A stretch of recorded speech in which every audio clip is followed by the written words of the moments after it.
அன்பு நண்பர்களுக்கு இனிய வணக்கம். தூய ஆவியின் பெருவிழாவை ஒட்டி என்னுடைய சிந்தனைகளை உங்கள் முன் வைப்பதிலே மிக்க மகிழ்ச்சி அடைகின்றேன்.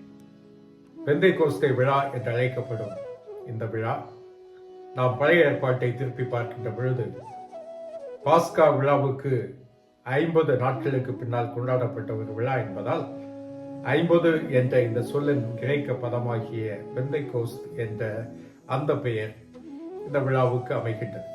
இயேசுவின் பாஸ்காவுக்கு பின்னால், இயேசுவின் உயிர்ப்புக்கு பின்னால் 50 நாட்களுக்கு பின்னால் நடைபெறுகின்ற இந்த விழாவிலே தூய ஆவி உயிர்த்த இயேசுவின் கொடையாக நமக்கு கொடுக்கப்படுகின்ற அந்த விழாவைத்தான் நாம் மிகுந்த மகிழ்ச்சியோடு நாம் கொண்டாடி கொண்டிருக்கின்றோம். தூய ஆவியை பற்றி நாம் சிந்திக்கின்ற பொழுது அவரை கடவுளின் ஆற்றலாக பார்க்கின்றோம். தொடக்க நூலிலே முதல் அதிகாரத்தில் 1 முதல் 3 வரை உள்ள அந்த வாக்கியங்களிலே படைப்பின் மீது அசைவாடி கொண்டிருக்கின்ற ஆவியை நாம் சந்திக்கின்றோம். படைப்பின் தொடக்க புள்ளி கடவுள், கடவுளின் ஆற்றல். பிக் பேங் தியரி என்று அழைக்கப்படுகின்ற அந்த பெருவெடிப்பு அந்த நிகழ்விலும் ஒன்றுமில்லாமையிலிருந்து ஆற்றல் வெடித்து சிதறுவதை நாம் கடவுளின் ஆவியானவர் கடவுளின் ஆற்றலாக அனைத்தையும் படைக்கின்றார். இதுவே நாம் தூய ஆவியை முதலாக சந்திக்கின்ற ஒரு தருணம். அதன் பின் தூய ஆவியை பழைய ஏற்பாட்டின் பல்வேறு பக்கங்களிலே நாம் பார்க்கின்றோம். குறிப்பாக கடவுளால் தேர்ந்தெடுக்கப்பட்ட ஒரு சில நபர்களிலே ஆவியானவர் தங்குகின்றார். மோசே, யோசுவா, நீதி தலைவர்கள், இறைவாக்கினர்கள், இப்படியாக ஒரு சில மனிதர்களுக்கு கடவுளின் ஆற்றல் அருளப்படுகின்றது. அது நிரந்தரமாக இல்லை, எல்லோருக்குமாக இல்லை. ஒரு பணிக்காக ஒரு குறிப்பிட்ட சிலருக்கு ஆவியானவரின் ஆற்றல் அருளப்படுவதை நாம் பார்க்கின்றோம். யோவேல் நூலில் தான் முதலாக இறுதி நாளிலே எல்லார் மீதும் ஆவியானவர் பொழியப்படுவார் என்ற வார்த்தையை நாம் பார்க்கின்றோம். உயிர்த்த இயேசு வாக்களித்த ஆவியாம் திருக்கொடை இயேசுவின் சீடர்கள் மீது பொழியப்படுவதைத்தான் நாம் இன்று கொண்டாடுகின்றோம். யூதர்களுக்கு அஞ்சி கதவுகளை மூடி அச்சத்தில் நடுங்கிய ஒரு சீடர் கூட்டம் இந்த ஆற்றலோடு எழுந்து வருகின்றதென்றால் அவர்கள் தூய ஆவியின் ஆற்றலை பெற்றிருக்கின்றார்கள். புது படைப்பாக மாற்றம் பெற்றிருக்கின்றார்கள். இயேசுவுக்காக இயேசுவின் நற்செய்தியை இந்த உலகத்திலே அறிவிக்க தயாராகிவிட்டார்கள்.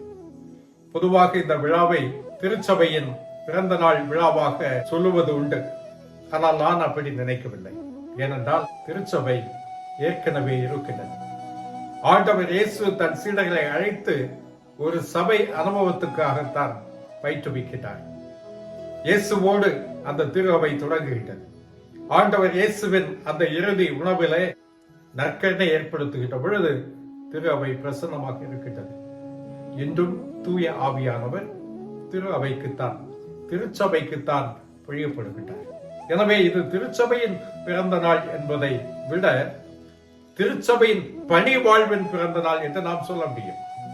திருச்சபை ஒரு புதிய பணியை, ஆண்டவர் இயேசுவின் இந்த இறையாட்சி பணியை, இறையாட்சியை அறிவிக்கின்ற பணியை தொடங்குகின்றார்கள். இந்த விழாவின் மைய சிந்தனையாக நாம் 3 சுருக்கமாக பார்க்க முடியும். முதலாவதாக தூய ஆவியின் ஆற்றல் பெற்ற இந்த திரு அவை நற்செய்தியை அறிவிப்பதிலே முனைப்போடு செயல்படுகின்றது.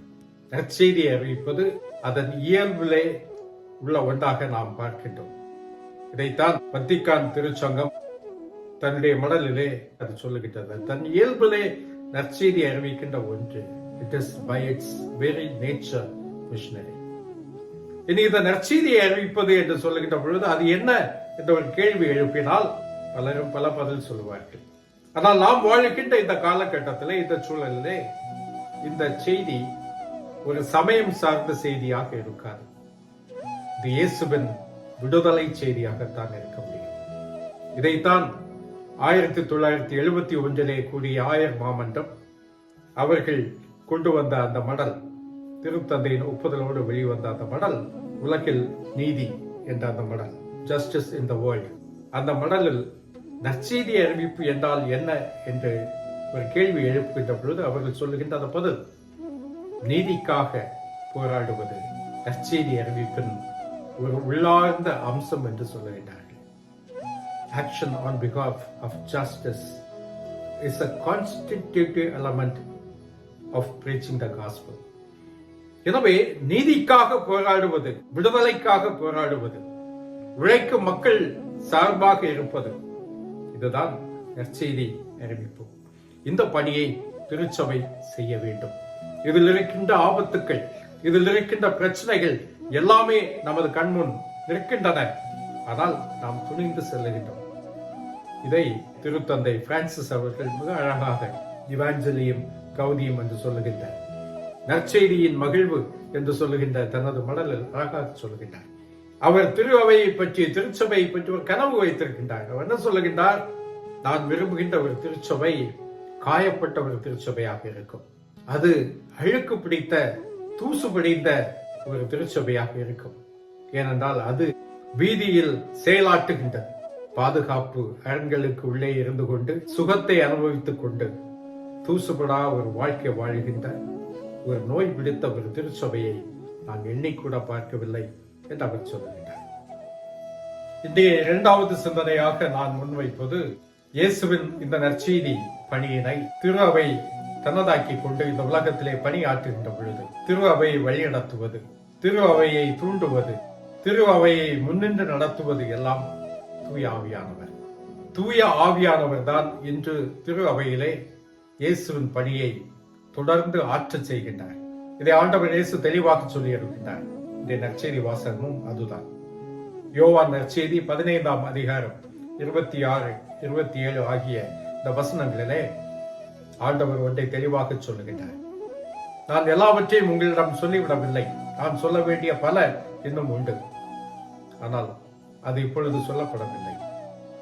தூய ஆவியானவர் வருகின்ற பொழுது அவர் எல்லாவற்றையும் உங்களுக்கு தெளிவாக்குவார் என்று இயேசு சொல்லுகின்றார். இதிலிருந்து ஒரு உண்மை நமக்கு புரிகின்றது.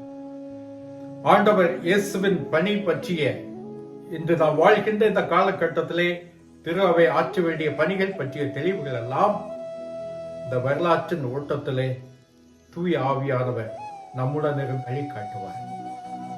எனவே எல்லாமே இந்த புத்தகத்தில் சொல்லப்பட்டிருக்கின்றது என்பதை நாம் எடுத்துக்கொண்டு இனி சொல்வதற்கு எதுவுமே இல்லை என்று சொன்னால் ஆவியின் செயலாற்றலை நாம் மறைக்கின்றோம் என்ற அர்த்தம்.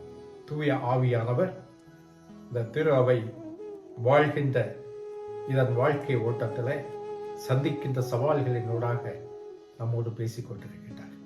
மூன்றாவது சிந்தனையாக, தூய ஆவியின் செயலாற்றலால் விளைவது மானிட தோழமை, மானிட ஒற்றுமை என்பதாகும். பெந்தைக்கோஸ்தே பெருவிழாவில் சீடர்கள் மீது ஆவியானவர் பொழியப்பட்ட போது அவர்கள் பேசுகின்ற அந்த மொழி எல்லா மக்களையும் இணைக்கின்ற ஒரு மொழியாக இருந்தது. திருத்தூதர் பணி 2வது அதிகாரத்தின் முதல் பகுதியிலும், தொடக்க நூல் ஆதியாகமத்தின் 11ஆம் அதிகாரத்தின் முதல் சில வசனங்களிலும் நாம் பார்க்கின்ற இந்த 2 நிகழ்வுகள், ஒன்று ஆவியானவர் பொழியப்பட்ட போது திருத்தூதர்கள் பேசுகின்ற மொழி எல்லோருக்கும் புரிகின்ற ஒன்றாக இருக்கின்றது. தொடக்க நூல் 11ஆம் அதிகாரத்தில் வருகின்ற அந்த பாபேல், அந்த கோபுர அந்த நிகழ்வில் அவர்கள் பேசுகின்ற மொழி யாருக்கும் புரியாத மொழியாக இருக்கின்றது. மக்கள் பிரிந்து போகின்றார்கள், சிதைந்து போகின்றார்கள், சிதறுண்டு போகின்றார்கள். அந்த நிகழ்வுக்கு நேர் எதிரடையான ஒரு நிகழ்வு நடக்கின்றது. எல்லா மனிதர்களும் ஆவியின் ஆற்றலால் ஒன்று சேர்கின்றார்கள். இந்த ஒற்றுமை என்பதுதான் ஆவியின் செயலாற்றல். இந்த மானுட தோழமையை உருவாக்குவதுதான் இது நாம் ஆற்ற வேண்டிய மிகப்பெரிய பணியாக நான் பார்க்கின்றேன். இது சாத்தியமா என்றால் சாத்தியம். இதை சாத்தியப்படுத்துவதற்கான கூறுகள் சமயங்களுக்குள்ளும் இருக்கின்றன. சமயத்துக்கு அப்பால் சமூகத்திலும் நாம் பார்க்கின்றோம். சமயங்களிலே கடவுளை எப்படி நாம் பார்க்கின்றோம்? தூய ஆவியை நாம் நமக்குள் குடிகொள்ளுகின்ற கடவுளுடைய ஆற்றலாக நாம் பார்க்கின்றோம். The indwelling spirit. கடவுள் நமக்குள் குடிகொள்ளுகின்றார். தூய ஆவி நம்முள் குடிகொண்டிருக்கின்றது என்று நாம் பார்க்கின்றோம். நம்முள் இதைத்தான் திருவாசகத்திலே நாம் பார்க்கின்றோம். திருவாசகத்திலே கடவுளை பற்றி பேச வந்த மாணிக்க வாசகர் ஓயாதே உள்குவார் உள்ளிருக்கும் உள்ளான் என்று சொல்லுகின்றார். ஓயாதே உள்குவார் என்று சொல்கின்ற அந்த பதம் கடவுளை அனுதினம் சிந்தித்துக் கொண்டிருக்கின்ற, நினைத்துக் கொண்டிருக்கின்ற அந்த மக்களுக்கு அவருடைய உள்ளத்தின் ஆழத்திலே அவர் இருக்கின்றார். உள்ளிருக்கும் உள்ளான். உள்ளான் என்பது உட்பொருளானவன், எல்லாமும் ஆனவன், இருக்கின்றவர், உள்ளத்தில் ஆழத்திலே அவர் இருக்கின்றார் என்று சொல்லுகின்றார். இனி சித்தர் இலக்கியங்களை எடுத்துக்கொண்டால் நட்ட கல்லை தெய்வம் என்று 4 புஷ்பம் சாத்தியே என்று தொடங்குகின்ற அந்த பாடலின் ஒரு வரி, நட்ட கல்லும் பேசுமோ நாதன் உள்ளிருக்கையில் என்று சித்தர்கள் பாடுகின்றார்கள். நாதன் உள்ளிருக்கின்றார், கடவுள் உள்ளிருக்கின்றார். இதைத்தான் பவுல் தனது மடல்களிலே நீங்கள் தூய ஆவியின் ஆலயம் என்பதை அறியீர்களா என்று அவர் கேட்பார். நாம் தூய ஆவி குடிக்கொள்ளுகின்ற ஆலயம், கடவுள் உள்ளே நமக்குள்ளே இருக்கின்றார். The kingdom of God is within you. எனவே நமக்குள் இருக்கின்ற இந்த கடவுள், நாம் எல்லோருக்குள்ளும் இருக்கின்ற இந்த கடவுள், இந்த கடவுளை பற்றிய இந்த புரிதல் நம்மை இணைக்கவில்லையா? இனி சமயங்களை தாண்டி சமுதாய வெளிக்கு நாம் வருகின்ற பொழுது, நாம் வாழ்கின்ற இந்த உலகம் நமது பொது சொத்து. இந்த உலகம் சந்திக்கின்ற பிரச்சனைகள் நாம் எல்லோரையும் ஒன்று போல பாதிக்கவில்லையா? காற்று மாசுபடுகின்ற பொழுது, நீர்நிலைகள் மாசுபடுகின்ற பொழுது, இந்த உலகம் வாழ்வதற்கு தகுதியற்றதாக ஆகின்ற பொழுது, இங்கு இந்து யார், முஸ்லிம் யார், கிறிஸ்தவர் யார் என்று பார்க்க முடியுமா? எனவே மனிதனை பாதிக்கின்ற, அடிப்படையில் மனிதனை பாதிக்கின்ற எல்லா பிரச்சனைகளும் மனிதனை ஒன்று சேர்க்கின்றன, ஒன்று சேர்க்க வேண்டும். ஆனால் நம்மை பிரித்து வைப்பது இந்த சமயமும் இந்த சாதியும். இந்த சமயத்தையும் சாதியையும் நாம் சற்று ஒதுக்கி வைக்கவில்லை என்றால் நாம் ஆவியின் ஆற்றலால் இயக்கப்படுகின்ற மனிதர்களாக இருக்க முடியாது. ஏனென்றால் கடவுளின் மக்கள் என்பதன் டெபினிஷனை, கடவுளின் மக்கள் என்றால் என்ன என்ற வரையறையே நமக்கு கொடுக்கப்பட்டிருக்கின்றது. பவுல் ரோமேயருக்கு எழுதிய அந்த மடல் 8ஆம் அதிகாரம் 14ஆம் வசனத்திலே அவர் சொல்லுகின்றார், யார் கடவுளின் ஆவியால் இயக்கப்படுகின்றார்களோ அவர்கள் தான் கடவுளின் மக்கள். கடவுளின் ஆவியால் இயக்கப்படுகின்ற மக்கள் சமயங்களுக்கு அப்பால் வாழ்வார்கள். இங்கு அவர்களை இணைக்கின்ற ஆற்றலாக இருப்பது மனிதம். இந்த மனிதத்தை ஒன்று கூட்டுவது ஆவியின் ஆற்றல். எனவே ஆவியின் ஆற்றலால் செயல்படுகின்ற எல்லா மனிதர்களும், மனிதன் தன்னை பிரிப்பதற்கென்றே ஏற்படுத்தி வைத்திருக்கின்ற அனைத்தையும், சாதி சமயம் உட்பட அனைத்தையும் தூக்கி எறிந்துவிட்டு ஒரு புதிய உலகம் காண்பதை கனவாக கொண்டு அந்த கனவை நனவாக்குகின்ற பணியில ஈடுபடுகின்ற பொழுது ஆற்றல் மிக்க ஆவியின் பிரசனத்தை நமது வாழ்விலே நாம் கண்டுகொள்ள முடியும்.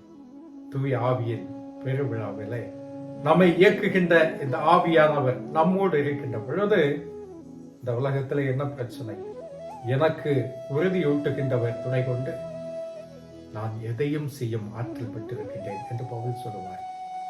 பிலிப்பியர் 4ஆம் அதிகாரம் 13ஆம் வசனம். எனக்கு உறுதியூட்டும் இயேசு கிறிஸ்துவால் எனக்கு எதையும் செய்யும் ஆற்றல் உண்டு என்ற நம்பிக்கையோடு அந்த இயேசு நமக்கு கொடுத்த மாபெரும் கொடையாகிய தூய ஆவியின் ஆற்றலோடு இந்த உலகத்திலே இறையாட்சி பணிக்காக நம்மையே அர்ப்பணிப்போம்